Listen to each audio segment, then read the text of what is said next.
Type की। It is a commonly accepted standard that combines those characteristics essential in adopting an animal for a particular purpose. For example, milk, meat, wool, or work. It is regarding that a particular animal for a particular purpose, you can say that it's a type of animal. इसका मतलब ये है कि आपके पास एक animal, for example मैं कहता हूँ कि हमारे पास ये कैटल हैं और कैटल के अंदर वो तमाम एनिमल जो हमें मिल्क देते हों, मैं उन्हें कहूँगा ये हमारे पास मिल्किंग टाइप एनिमल है। मैंने आपसे प्रीवियस क्लास में डिस्कस किया था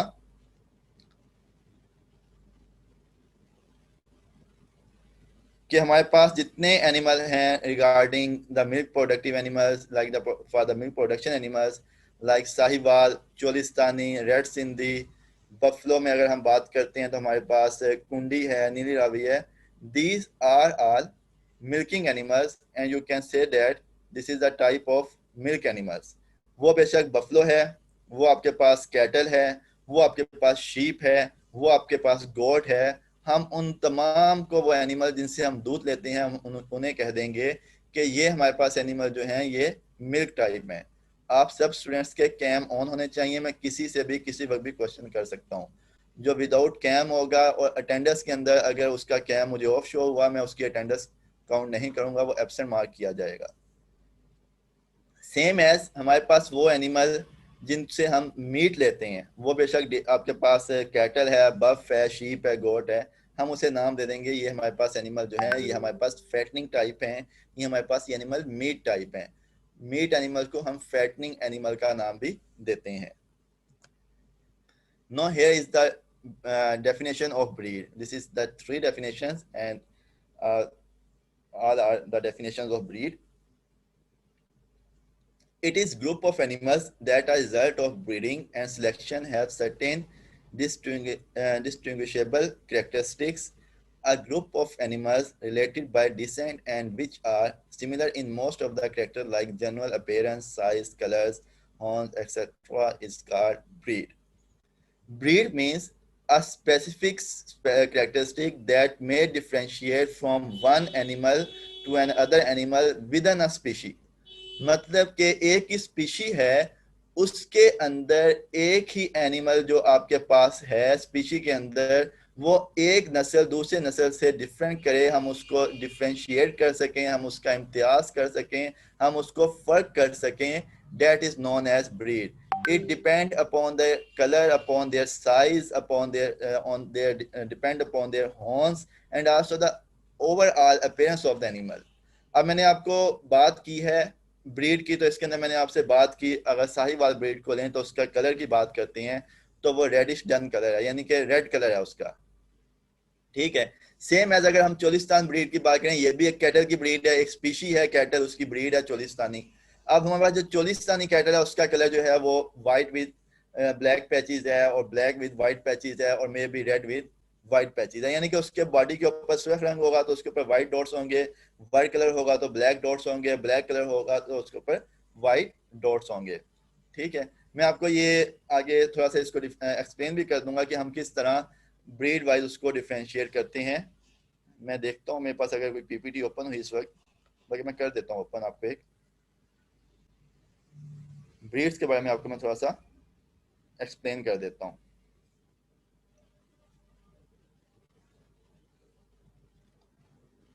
अब इसी के अंदर हमारे पास एक थर्ड डेफिनेशन है, breed may be defined as a cluster of जी शहरियार जी।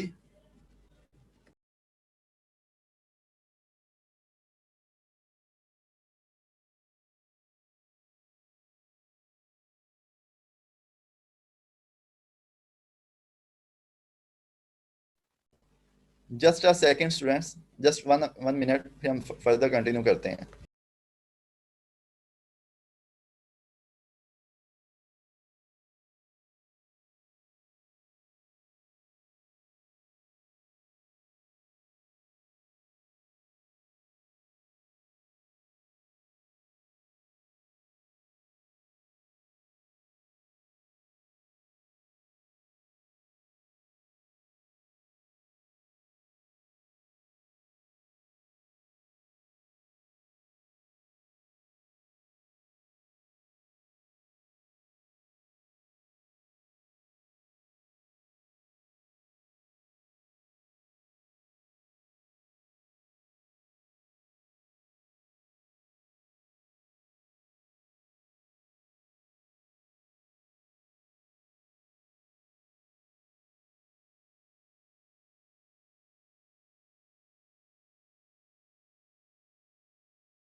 अच्छा स्टूडेंट्स, हम बात कर रहे थे ब्रीड की, तो मैं अभी आपको एक दिखाता हूँ एक स्लाइड जिसके अंदर हमारे पास डिफरेंट ब्रीड्स हैं।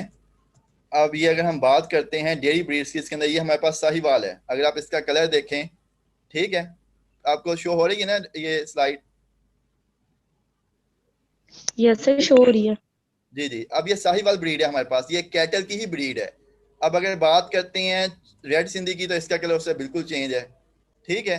अब अगर हम बात करते हैं चोलिस्तानी की, इसका कलर चेंज है। अब ये तो पहली डिफ्रेंशिएशन ही उसके कलर की बेस पे हो गई। बाकी इसके हॉर्न्स की बेस पे, उसके अडर की बेस पे, उसके टीट्स की बेस पे, उसका ओवरऑल बॉडी का स्ट्रक्चर, वो कितना एनिमल हाइटेड है, एनिमल के बॉडी पॉइंट्स किस तरह के हैं, तो ये तमाम चीज़ें जो हैं ये हम एक एनिमल को दूसरे एनिमल से डिफ्रेंशिएट करने में, एक ही नस्ल, एक ही स्पीशी के अंदर हम एक डिफरेंट ब्रीड्स को एक दूसरे से डिफ्रेंशिएट कर सकते हैं।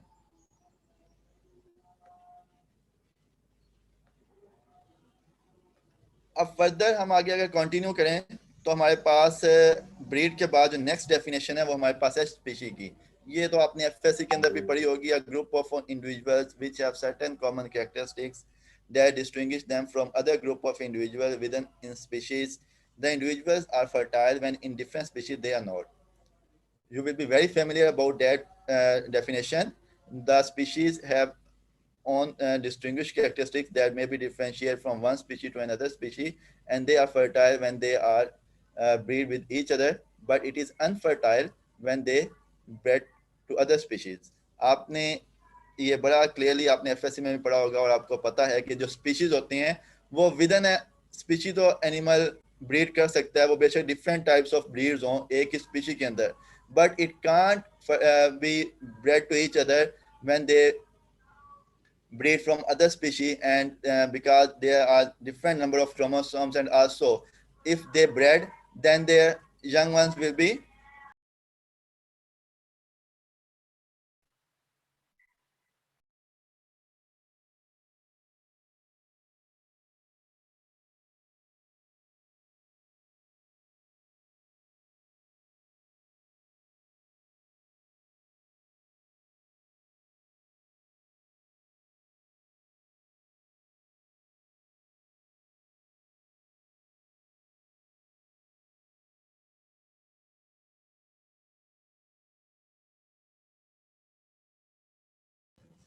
अच्छा, ये हम बात कर रहे थे उस एनिमल के स्पीशी की, कि वो एक ही एनिमल है जो यानी कि एक स्पीशी है, उसके अंदर वो डिफरेंट ब्रीड्स आपस में तो ब्रीड कर सकती हैं, बट एक स्पीशी दूसरी स्पीशी से ब्रीड नहीं कर सकती because different number of chromosomes, and also if they breed to each other their young ones will not fertile, they are unfertile. आपने ये बड़ी कॉमन एग्जांपल म्यूल में देखी होगी, जब हम हॉर्स का और डंकी का क्रॉस करते हैं, जो उससे आगे म्यूल होता है वो आगे फर्दर ब्रीड नहीं कर पाता।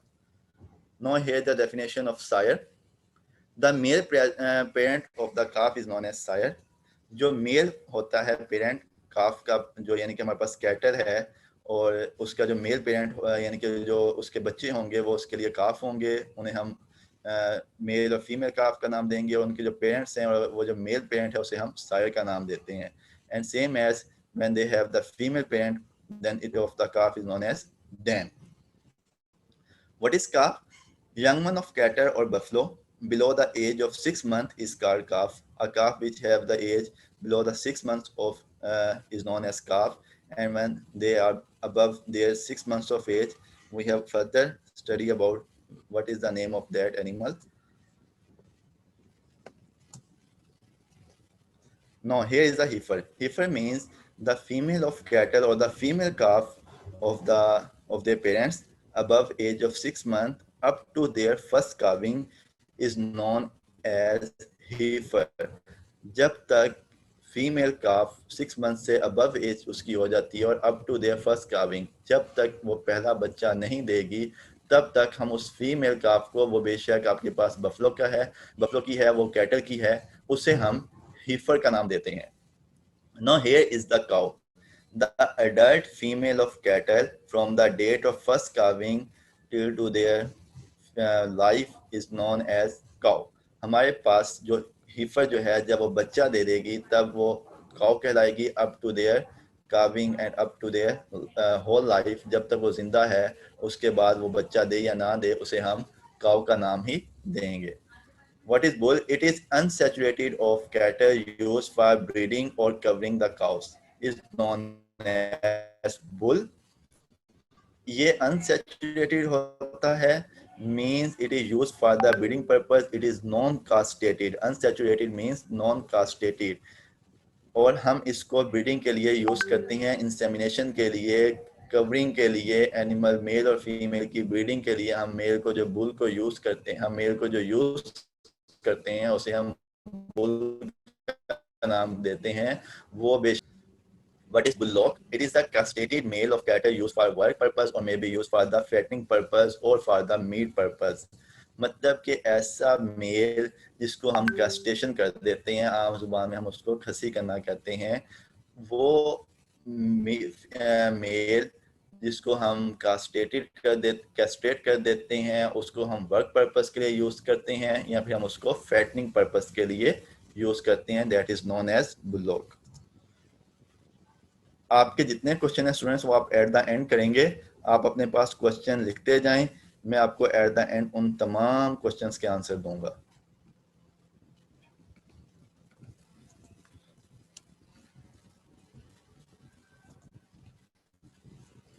Now here is the service.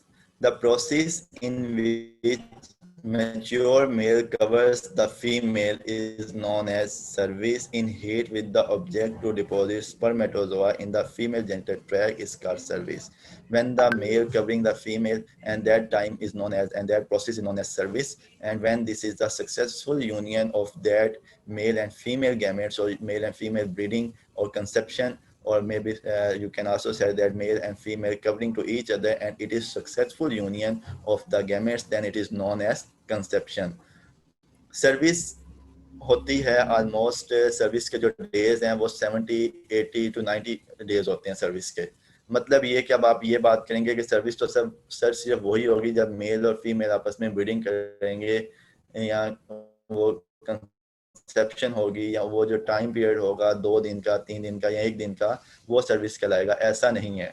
After या पुबर्टी, जब एनिमल अपनी पुबर्टी को अचीव कर लेता है तो एनिमल स्ट्रेस साइकिल में आता है, हीट में आता है. वो 21 डेज होते हैं.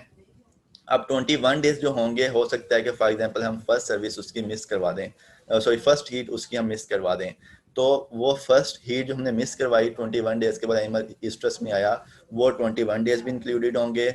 उसके बाद सेकेंड हीट आएगी 21 to 22 days, almost 20 to 24 days average है. ठीक है. अब ये आपके पास कितने दिन हो गए? 40 डेज. अब ये जो 40 डेज हैं ये उसका सर्विस पीरियड है. अब अगर इसको हम और ज्यादा मैं आपको एक्सप्लेन करूं तो उसकी बात ये है कि आपके पास एक एनिमल आपके पास है, उसने बच्चा दिया, फीमेल काऊ ने. अब उस काऊ ने जब बच्चा दिया उसके बाद उसके पोस्ट पर्चुअल पीरियड स्टार्ट हो जाएगा जो कि 45 डेज का होगा, यानी कि उसके रिप्रोडक्टिव ट्रैक्स अपनी नॉर्मल पोजीशन पे आएंगे. जब वो अपनी नॉर्मल पोजीशन पे आ जाएंगे उसको ऑलमोस्ट 40 to 45 डेज चाहिए उसकी बलवा से. फिर उसके बाद उसके डिफरेंट यानी कि जो पोस्ट पर्चुअल टाइम पीरियड चल रहा होगा जिसके अंदर उसके बॉडी के जो ऑर्गन्स हैं, रिप्रोडक्टिव पार्ट्स हैं, यूट्रस है और इसके अलावा उसके हॉर्न्स हैं, यूट्राइन हॉर्न्स हैं, वो जब अपने 40 to 45 डेज के बाद नॉर्मल पोजीशन पे आएंगे उसके बाद 20 डेज के बाद एनिमल हीट में आएगा. यानी कि 40 डेज वो हो गए, 20 डेज आप उसके अंदर और इंक्लूड कर दें, ये बन गया आपके पास 60 डेज. अब 60 to 62 डेज के बाद एनिमल हीट में आया, तब आपने उसकी ब्रीडिंग करवाई. ये 60 डेज टोटल ही उसकी सर्विस में इंक्लूडेड होंगे. ठीक है. और हो सकता है ये 90 डेज तक जाए. एवरेज वैसे ये 80 to 90 डेज तक ये पीरियड जाता है सर्विस का, फर्स्ट टाइम जो आफ्टर टू सेकंड टाइम जो ब्रीडिंग होती है. अब आवाज क्लियर आ रही है स्टूडेंट्स? तो ये उस आवाज में कोई हो रही है? ओके. तो ये उसकी सर्विस कराएगी. जिसको स्टूडेंट को समझ नहीं आती, आपके CRs और जो है नंबर उसे दे दें मेरा, आप मेरे से बाद में भी क्वेश्चन पूछ सकते हैं रिगार्डिंग दैट डेफिनेशंस, और कोई भी अगर आपको लेक्चर की समझ नहीं आती आप किसी वक्त भी मुझे टेक्स्ट करके, व्हाट्सएप के थ्रू, मैसेज के थ्रू आप मुझसे पूछ सकते हैं. अब उसके बाद है conception. The successful union of male and female gametes and implantation of zygote is known as conception. मतलब ये कि जब वो सक्सेसफुल यूनियन हो जाएगी, जो हमने सर्विस की है उसकी अगर सक्सेसफुल यूनियन होती है तो उसे हम कंसेप्शन का नाम देते हैं, यानी कि जाइगोट बनता है। फिर आगे आपको पता है मरूला, ब्लास्टूला, आपने ये डिफरेंट स्टेजेस पढ़ी हुई हैं एफएससी के अंदर भी, आप थीरियोजेनोलॉजी में भी पढ़ेंगे, रिप्रोडक्शन में भी पढ़ेंगे कि वो क्या क्या स्टेजेस हैं जिसके अंदर वो डेवलपमेंट स्टेजेस जो हैं फीटस की, और उसके बाद फीटस की डेवलपमेंट होती है। वन बाय वन आप उसको डिस्कस करेंगे एक्सप्लेनेशन के साथ, और उसको आप हर चीज़ आपको बताई जाएगी उसके बारे में फर्दर आगे आप जब थ्योरी वगैरह पढ़ेंगे। Now here is the gestation period. It is the condition of female when developing fetus is present in their uterus. It is known as gestation. जब वो zygote बन जाता है और fetus की development start हो जाती है तो उसे हम gestation का नाम देते हैं। And here is the gestation period, that is the last definition on that slide. The period from the date of service, यानी कि एक्चुअल कंसेप्शन जो डेट है, to the date of parturition is termed as parturition period और pregnancy period. When the animal will be bred to each other, or maybe you can also say they're covering to each other, and the successful union of the day till to their birth, it is known as the gestation period or the till to their parturition। यानी कि जब उनकी successful union हो जाती है, zygote बन जाता है, उस दिन से लेके जब तक वो पार्चुरेट नहीं करती, वो गाय या भैंस या बकरी या कोई भी गोट है वो नहीं बच्चा देती, तब तक उसका वो पीरियड जेस्टेशन पीरियड कहलाता है। और हमें जेस्टेशन पीरियड पता होता है कि नॉर्मली कितने डेज का है। काउ के अंदर 279 टू 283 डेज का है, तो में 10 डेज का है, शीप में 148 टू 152 डेज का है, गोट में 150 टू 152 डेज का है, सेम एज डॉग जो है कैट है उसके अंदर 60 डेज का है। ये हमारे पास जेस्टेशन पीरियड होता है, और जिसके अंदर हम इस बात को आइडेंटिफाई करते हैं, हमें पता चलता है कि एक एनिमल जब सक्सेसफुल यूनियन हुई, अब उसके बाद उसने कितने माह के बाद बच्चा देना है। ये जो गाय है उसका 9 माह 10 दिन बनता है, बफलो का 10 माह 10 दिन बनता है। तो ये हमारे पास जेस्टेशन पीरियड कहलाता है। Now here we will discuss about parturition. The act of giving birth to young one is called parturition. When the female giving birth to a young one or parturate it, so this is known as parturition. जब female बच्चा देगी उसे हम parturition कहते हैं। And here what is lactation? Lactation period means the period after parturition in which the animal produces milk is known as lactation period। जब female जो है parent वो जब दूध देती है, उसे उस दूध देने के दौरानिए को हम लैक्टेशन पीरियड का नाम देते हैं। नॉर्मली ये जो लैक्टेशन पीरियड है ये 305 दिन का होता है कैटल में, और इसके ये फ्लक्चुएट भी कर सकता है, प्लस माइनस भी इसके अंदर हो सकता है, लेकिन नॉर्मली जो एवरेज हम लेते हैं वो 305 दिन का लेते हैं। Now here is the dry period. The period after lactation in which the animal does not produce milk is known as the dry period। जब एनिमल दूध नहीं देता, दूध देने के बाद यानी कि 305 दिन उसने दूध दिया, उसके बाद उसने 2 माह 2.5 माह दूध नहीं दिया, क्योंकि हम ड्राई पीरियड इसलिए लेके आते हैं ताकि एनिमल का थर्ड ट्राइमेस्टर चल रहा होता है, एनिमल ऑलरेडी प्रेग्नेंट होता है दोबारा, और एनिमल के जो थर्ड ट्राइमेस्टर होता है that is the more critical. क्यों? हमारे पास 3 ट्राइमेस्टर होते हैं, यानी कि अब मैंने आपसे बात की कि 9 माह 10 दिन उसका जेस्टेशन पीरियड है, ये इसको हम 3 मंथ्स पर डिवाइड कर देते हैं, जिसमें हम फर्स्ट ट्राइमेस्टर 3 मंथ्स का होगा, सेकंड ट्राइमेस्टर 3 मंथ्स का होगा, थर्ड ट्राइमेस्टर 3 मंथ्स का होगा। अब ये थर्ड ट्राइमेस्टर है, इसके अंदर आपके पास जो एनिमल है अब जब थर्ड ट्राइमेस्टर में जाएगा उसके अंदर उसका ड्राई पीरियड भी स्टार्ट हो जाएगा, क्योंकि हम एनिमल को खुद ड्राई पीरियड में लेके जाते हैं ताकि एनिमल की बॉडी हेल्थ स्टेटस मेंटेन कर सकें, क्योंकि जब उसने फर्दर नेक्स्ट टाइम पार्चुरेशन करनी है, बच्चा देना है, उस वक्त उसकी बॉडी से अ लॉट ऑफ एनर्जी जो है वो एक्सक्रीट होगी, अ लॉट ऑफ जो उसके अंदर जो बॉडी उसकी है वो अपने बॉडी से supplements, ingredients and such type of energy complex जो है हमारे पास उसकी बॉडी से एक्सक्रीट होगा in the straining condition, in the parturition condition. जब एनिमल जोर लगाता है बच्चा बाहर निकलेगा और उसकी बॉडी के अंदर फीटस की लास्ट स्टेज के अंदर डेवलपमेंट भी फर्दर ज़्यादा हो रही होती है, तो इसलिए हमने उसको प्रॉपरली मैनेज करना होता है, हमने उस एनिमल को ड्राई पीरियड में लाजमी लेके जाना होता है। अगर हम नहीं लेके जाएंगे फिर हमें आफ्टर इफेक्ट्स जो शॉक्स हैं, फॉर एग्जांपल शॉक्स मतलब ये कि हमें फेस करना पड़ेगा कि एनिमल जो होगा वो वीक हो जाएगा, एनिमल थीन हो जाएगा, एनिमल की बॉडी कंडीशन जो सिक्योर होगा वो डिक्रीज हो जाएगा। हम इसको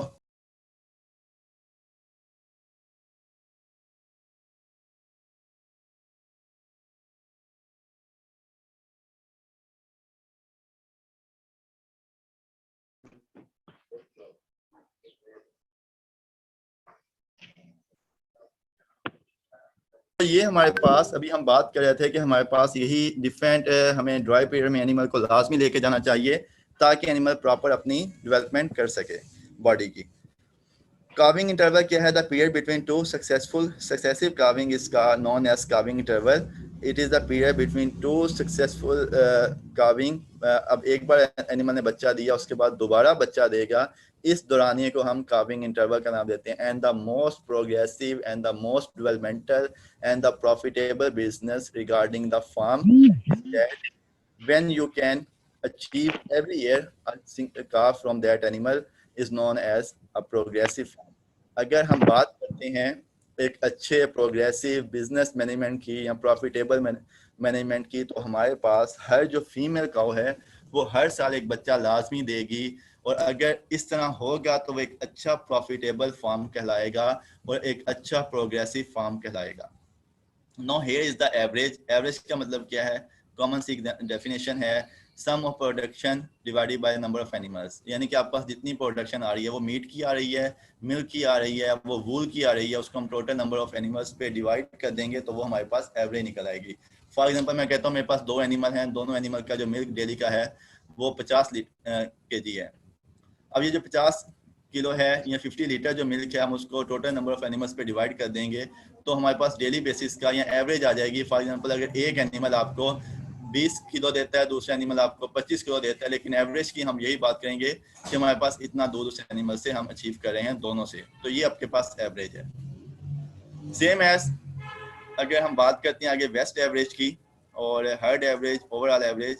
ये वेस्ट एवरेज क्या होती है? It is the average daily milk yield of a cow is in lactation. अगर हमारे पास एक एनिमल है, उसका लैक्टेशन पीरियड मैंने भी आपसे बात की थी प्रीवियसली एक स्लाइड के अंदर कि उसका 305 दिन है। फॉर एग्जांपल मैं उसको 300 दिन ले लेता हूँ, ठीक है, और उसने अपने उस 300 दिन के अंदर हमें 2000 केजी मिल्क दिया। अब उस 2000 केजी को हम उस 300 दिन के ऊपर डिवाइड करेंगे तो एक एनिमल की डेली बेसिस पर हमारे पास उसकी मिल्क प्रोडक्शन आ जाएगी, ठीक है। उसके बाद अगर हम बात करते हैं हर्ड एवरेज की, तो कहता है कि हर्ड कहते होती हैं number of animals in a group like on a farm.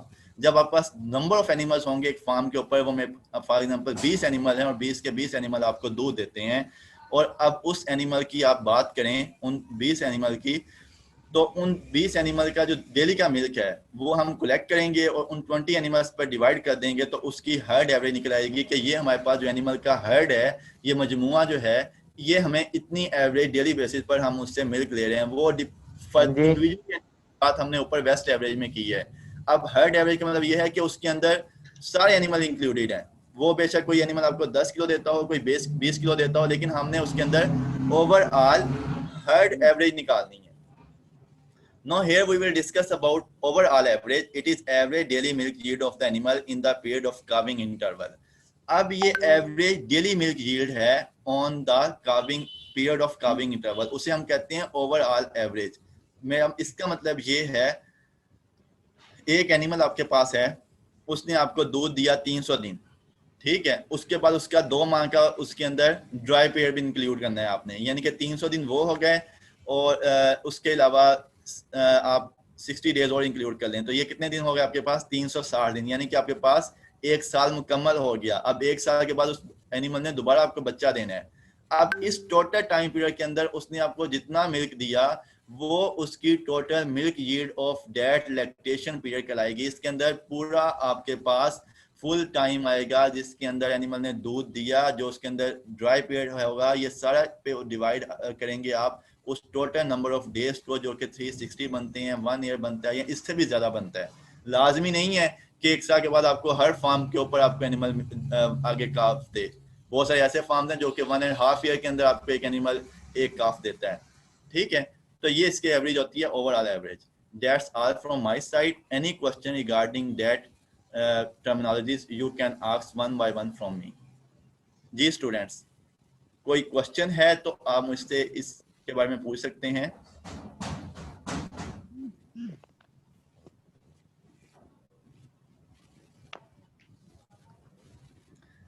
Ji, waste average repeat कर देता हूँ। वेस्ट एवरेज कहते हैं कि daily milk yield of a cow, यानी कि अब डेली हमें एनिमल 10 किलो दूध दे रहा है, ठीक है। अब एक हमारे पास एनिमल है, उसने अपने लैक्टेशन पीरियड के अंदर हमें, फॉर एग्जांपल मैं कहता हूँ कि 2000 लीटर मिल्क दिया।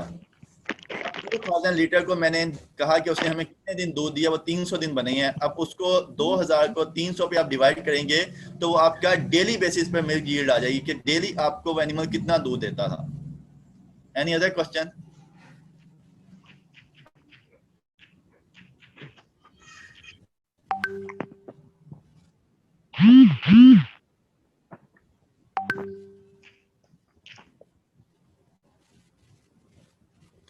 बेटा पार्चुएशन होगी तो एनिमल मिल्क देता है, पार्चुएशन के बगैर एनिमल आप मिल्क देता ही नहीं है। आप वॉइस मैसेज कर लें, अनम्यूट आप खुद को कर लें, किसी को अनम्यूट नहीं होता।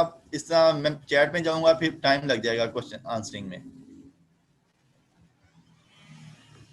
हिमी सर, आपने ये स्लाइड में लिखा हुआ था कि कार्विंग इंटरवल जो है वो 2 सक्सेसिव कार्विंग्स के दरमियान का पीरियड कार्विंग इंटरवल होगा। हाँ तो अगर कोई फीमेल प्री मैच्योर बर्थ का केस होता है, यानी कि अबॉर्ट कर देती है, हाँ जी, फॉर एग्जांपल के कार्विंग का पीरियड, गैस्ट्रेशन पीरियड कंप्लीट होने से कोई 3-4 दिन पहले, तो उसकी खैर है, फिर वो भी उसका कार्विंग इंटरवल कहलाएगा। वो भी कार्विंग इंटरवल हाँ, कंसीडर अगर होगा। उस काफ की डेथ हो जाती है तब भी वो कार्विंग इंटरवल ही है। फीटस की मोर्टेलिटी हो जाती है, मर जाता है फॉर एग्जांपल, जी, तब भी वो कार्विंग इंटरवल ही है। तो सर ये सक्सेसिव कार्विंग से मुराद क्या हुआ? कि उसने बच्चा तो दिया है ना, वो आगे आप उसको, अब बास का इस तरह भी होता है कि वो एनिमल बच्चा देता है, आफ्टर 1 मंथ बच्चे की डेथ हो जाती है। जी। सक्सेसिव कार्विंग का इसका मतलब ये है कि दूध देने का दौरानिया दोनों, यानी कि टाइम। अब माँ तब भी दूध देती है जब वो बच्चा देगी, उससे पहले वो नहीं देगी। जी जी, कोई और क्वेश्चन? Excuse me sir. जी अस्सलाम वालेकुम सर, वो बुल और बुलडॉग में डिफरेंस दोबारा बताते हैं और ओवरऑल एवरेज रिपीट करते हैं। ओके, मैं आपको पहले ओवरऑल एवरेज का बता देता हूँ कि हमारे पास बेटा, एक मैं ये बात कर रहा था कि हमारे पास एक एनिमल है, ठीक है, उसकी कार्विंग इंटरवल मतलब ये है कि उसने आपको 300 दिन मिल्क दिया, ठीक है। अब 300 दिन मिल्क देने के बाद उसके 2 माह उसका ड्राई पीरियड भी आप उसके अंदर इंक्लूड करेंगे, जो कि 360 दिन हो गया। इससे ज्यादा भी हो सकता है, कुछ एनिमल इससे कम भी दूध देते हैं। अब ये टोटल जो टाइम पीरियड है ना, इसको हम कैलकुलेट करते हैं 360 दिन। अब 360 दिन के अंदर या 400 दिन के अंदर उस एनिमल ने आपको कितना दूध दिया, उस टोटल को आप 400 पे डिवाइड करेंगे तो आपके पास उस कार्विंग इंटरवल के अंदर आपके पास से यानी कि मिल्क आ जाएगा कि इसने आपको टोटल मिल्क एनिमल ने कितना दिया डेली बेसिस, यानी कि डेली बेसिस पर वो एनिमल आपको कितना दूध दे रहा है उस कार्विंग इंटरवल में। क्लियर है या नहीं हुआ? सर कार्विंग इंटरवल की समझ नहीं आ रही। कार्विंग इंटरवल का मतलब ये है कि मैं कहता हूँ कि एक एनिमल आपके पास है, उसने 1.5 साल के बाद वो अपनी पुबर्टी को अचीव किया, यानी कि जवानी को पहुंची, हीफर, जिसे हम फीमेल काफ का नाम देते हैं। अब 1.5 साल के बाद हमने उसको ब्रीडिंग करवाई, उसने बच्चा दिया, और ब्रीडिंग करवाई उसकी, वो ब्रीडिंग जो है वो सक्सेसफुल हो गई। अब वो जो सक्सेसफुल जो उसकी मीटिंग हुई है, उसने कोई 9 माह लेने हैं, 9 माह 10 दिन कैटल के अंदर होता है ये जेस्टेशन पीरियड। 1.5 साल वो हो गया, 9 माह 10 दिन ये होगा, ये टोटल आपके पास कितने बन जाते हैं? 18 और 9, 27, 28 मंथ्स।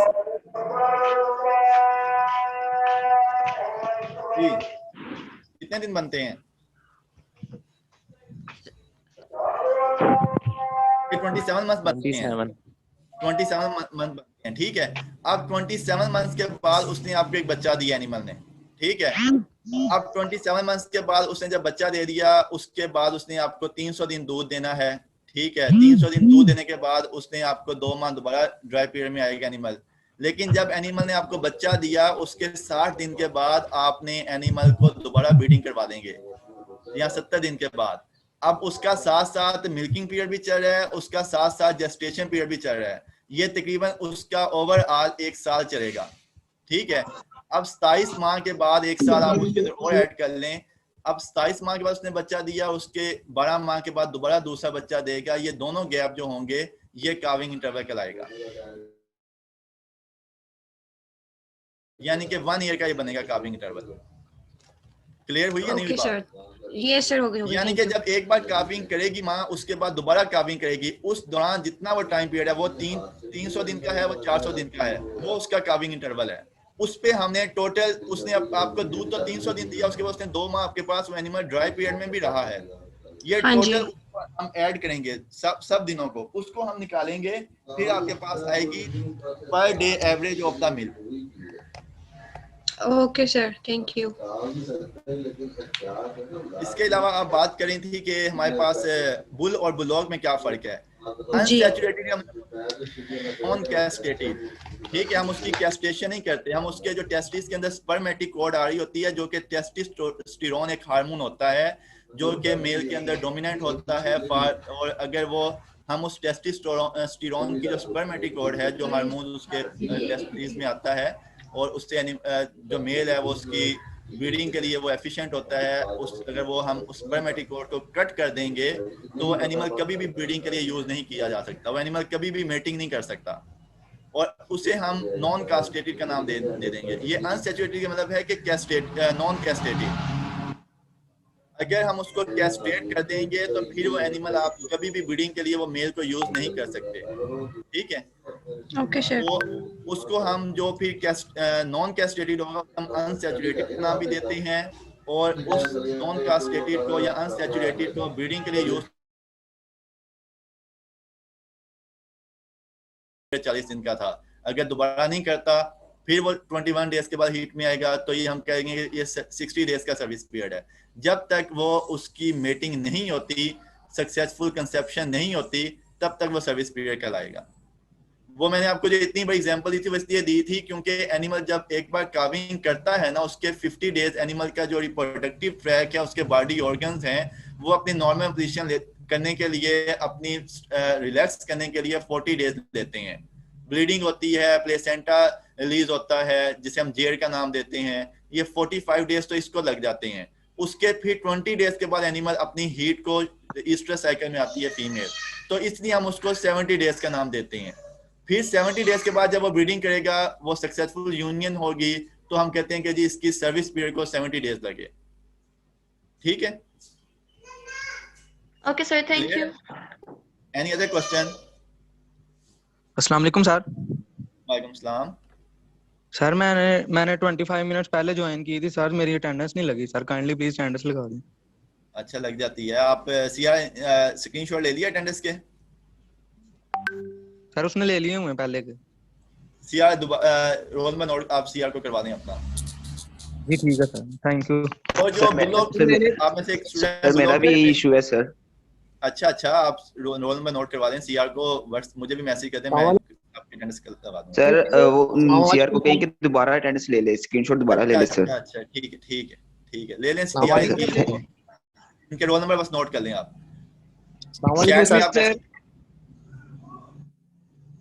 उसके बाद आप एक बच्चा पूछ रहा था बुलोग कहते हैं कैस्टेटेड, जिसकी हम कैस्टेशन कर देते हैं, हम उसके स्पर्मेटिक कॉर्ड को कट कर देते हैं, तो टेस्टोस्टेरोन जो होता है उसकी बॉडी में फिर जो होता है वो कट हो जाता है, और उसकी जो आप कहते हैं मर्दानगी एक किस्म की जो है, यानी कि वो ब्रीडिंग जो है वो नहीं कर सकेगा। ये 2 पर्पस के लिए हम इस तरह करते हैं, या तो हमने उसको फैटिंग पर्पस के लिए एनिमल को यूज करना हो, या यानी कि उसको मीट के पर्पस के लिए, और या उसको हमने वर्क पर्पस के लिए यूज करना हो, या एनिमल बहुत ज्यादा विशियस हो, यानी कि बहुत ज्यादा वो लड़ता हो, मारता हो एक दूसरे को, तब भी हम कैस्ट्रेशन कर देते हैं। क्योंकि अगर हम चाहते हैं कि एनिमल की बॉडी की ग्रोथ ज्यादा हो, तो हम इसलिए कैस्ट्रेशन करते हैं। अगर कैस्ट्रेशन नहीं करेंगे तो एनिमल मीट पर्पस के लिए अच्छा नहीं होगा, एनिमल की ज्यादा ग्रोथ जो होगी वो नहीं हो सकेगी, क्योंकि उसकी ज्यादा जो एनर्जी वेस्ट हो रही है वो टेस्टोस्टेरोन में भी हो रही है, एनिमल की ब्रीडिंग में भी हो रही है।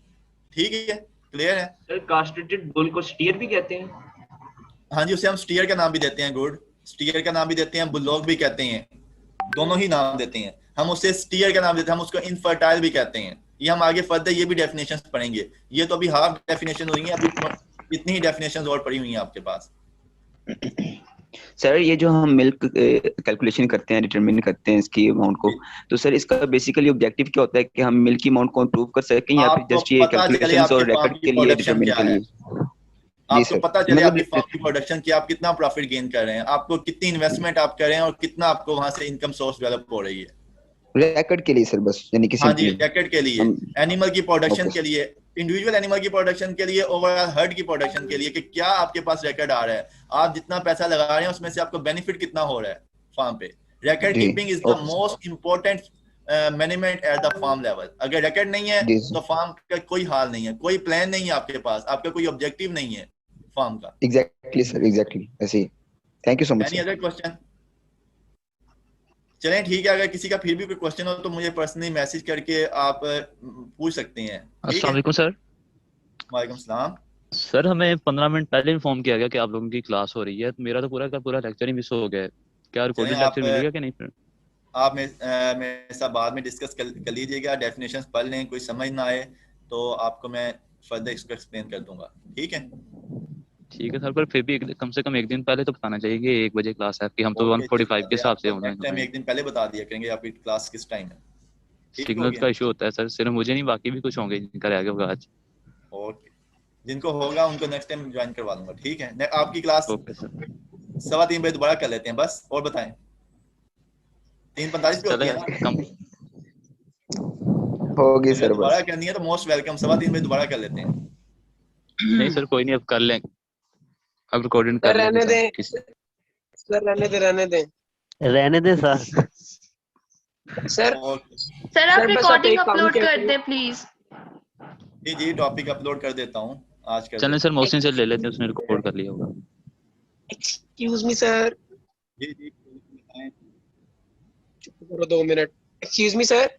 जी जी सर प्लीज जब आप मीटिंग ज्वाइन करवाते हैं काइंडली मीटिंग को ना वो प्राइवेसी लगा दिया करें ताकि बार बार बच्चे ना ज्वाइन करें। सर कभी 98 थे, पहले 60 थे, फिर 85, फिर 100, फिर 98। सर मैंने 6 दफा अटेंडेंस के स्क्रीनशॉट लिए हैं आज।